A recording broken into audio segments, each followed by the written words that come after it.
खौरां बुथुमगिरि नोंथांमोननिसिम साफ्रोमनिसिम आंनि गोसो गोरबोनि खुलुमनाय जासिबाय आरो साफ्रोमबो बर' रायजो राजाफोरनिसिम आंनि खुलुमनाय जासिबाय। आंनि मुङा मिथिंगा नार्जारी। आङो नैबे दा सोलिबाय थानाय जितु ट्रेडिं एपनि भाबु जितु फेक बेनि बेलायाव जितु आंनि सायाव इलिगेल मोनसे एलिगेसन लाबोगासिनो दं। दि आङो आंनि फरायसाफोरखौ बे माबायाव लाबोदों होननानै बेखौ आङो एसे फोरमायथिनो सानदों। गिबि गिबियावनो आङो नैबे जितु ट्रेडिं एप YBY फान्ड बेनि सोमोन्दै आं एसे फोरमायनो सानदों। बेखौ आङो गिबि गिबियावनो फेसबुकआव मोनसे पस्ट मोनदोंमोन। जाय समाव गोबां एपफ्रा ट्रेडिं एपफ्रा सोलिगासिनो दंमोन, जेरै CLS, बाजाज बे सोलिफुबाय थानाय समावनो बेखौबो लोगोसे आङो फेसबुकआव मोनदोंमोन। बै समाव बेबायदि नागिरफुनाय समाव आं बेखौ मोननायलाय बेखौ आं नायनायनो होननानै पस्टखौ एसे लिंकखौ थुनायाव हजोंनिफ्राय मोनसे आंनिसिम रिप्लाइ फैदोंमोन। बेखौ नोंथाङा मावनो हागोन मोजां होननानै मोनसे आमेरिकान एप होननानै जेब्ला बेखौ लिंक खालामो अब्ला बिथाङा सोंदोंमोन नोंथाङा बले एसे एक्सट्रा आर्निं लुबैयो नामा होननानै। आङो जेब्ला एक्सट्रा आर्निंखौथ' बयनोबो नांखागौ, बे हिसाबै आङो होननायाव आङो माने बेखौ थाबैनो आजावाखैमोन। आं लासैनो बेखौ नायनानै उनाव जेब्ला आङो लिंकखौ थुयो अब्ला बेनिफ्राय माने मोनसे रेफारेल कड फैयो। जाय रेफारेल कडजों आं बेखौ हाबनो हायो। बे रेफारेल कडखौ थुखांनायनि उनाव बिथाङा गुबुन सासेनो फरवार्ड खालामना होयो, माने ट्रेडिंखौ बोरै खालामो। लोगो लोगो रेफारेल कडखौ हरखांनायनि उनाव आङो बे माबाखौ जितु पस्ट बेखौ आङो स्क्रिनशटबो खालामना लानो माने गोसोआव फैयासै। बे दा आंजों माने आं बेखौ दा नायबा मोनफिनासै। खिन्थु दा आंखौ बै माने जितु जाय पस्ट होग्रा बिथाङा बै माने YBY सासे गुबुन सासे माबाजों माने सुबुंजों आंखौ जइन खालामना होयो। बिथाङा आंखौ बोरै बोरै बे ट्रेडखौ बोरै अपारेट खालामो बेखौ फोरोङो।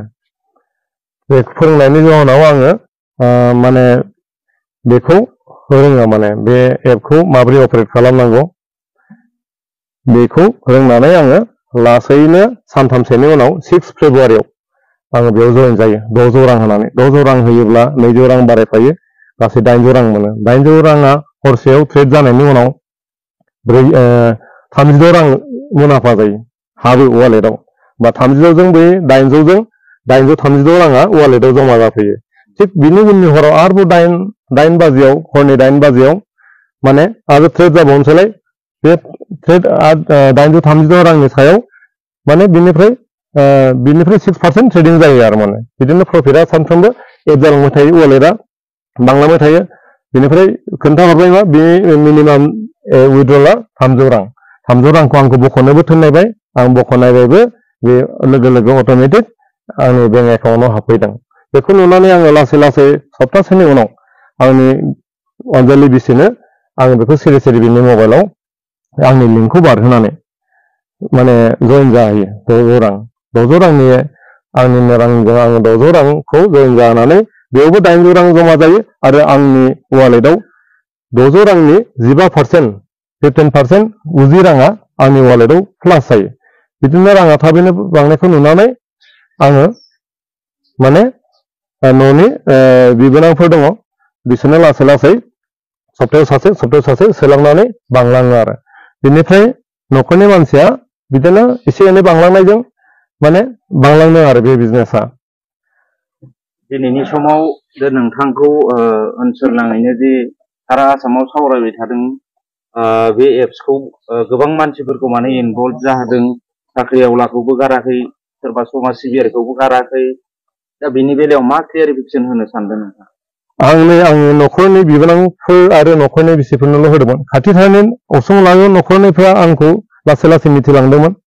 माने मा बेलाय होननानै खालामनायखौ नुनानै गावसोरबो बे समाव 600 रांल' नालाय 600 रां दं 1500 रां दंमोन बिदिनो मा नुनानै नायनायनो होननानै लानाय दंमोन आरो जिहेतु 600 रांल' नालाय आरो बे समाव गुबुन एपबो सोलिखादों जिहेतु जेरै CLSफ्रा सोलिगासिनो दंमोन आरो बाजाजबो सोलिगासिनो दंमोन दा बेफोरखौबो माने लासै लानानै बेखौबो बिथांमोनहा लानानै नायनायनो होननानै लानायखाय आरो नंगौ रांफ्रा बेंकआव फैमारदों माने पकेटाव जामारदों बेनिखायनो बिथांमोनहा लासै लासै स्पिड थालांबाय दा बिथांमोनहा सोर सोरनो हैदों माबायदि बुजायदों बेखौ आं मिथिला आरो बे आंखौ लाफानानै बिसोर मावाखै बेबायदिनो बिसोरो बुजायहैनानै बे YBY फान्डआ लासै लासै बांलांनानै दिनै फेब्रुवारिनिफ्राय आगष्ट दानसिमा फाक्का बे सोलिबाय थादों आरो बिदिनो माने आङो एसे रां मोननो हादों आरो रां मोननायजोंनो आङो गुबुन गुबुन माने हाबनो गोसो जानायखौ आंनिनो रां होनानै सोनाय जादों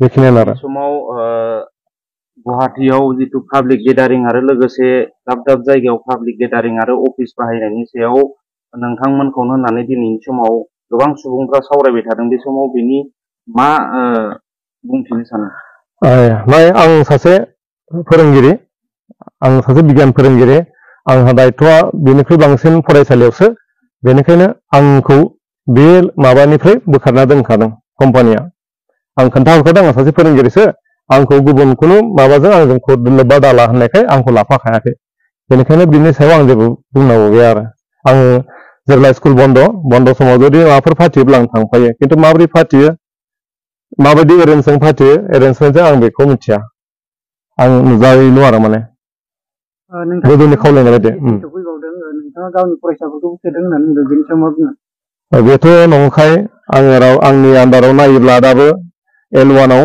माखौ नायोब्ला आंनि सिङाव रावबो फरायसा गैया नोंथांमोना नायनो लुबैयो आं बेखौ फोरमायनो हायो खोन्थानो हायो दाबो स्क्रिनशट दङ आंनि सिङाव सोर सोर दङ आं न'खरनि अनगायै लोगो सानैसोनि अनगायै रावबो गैया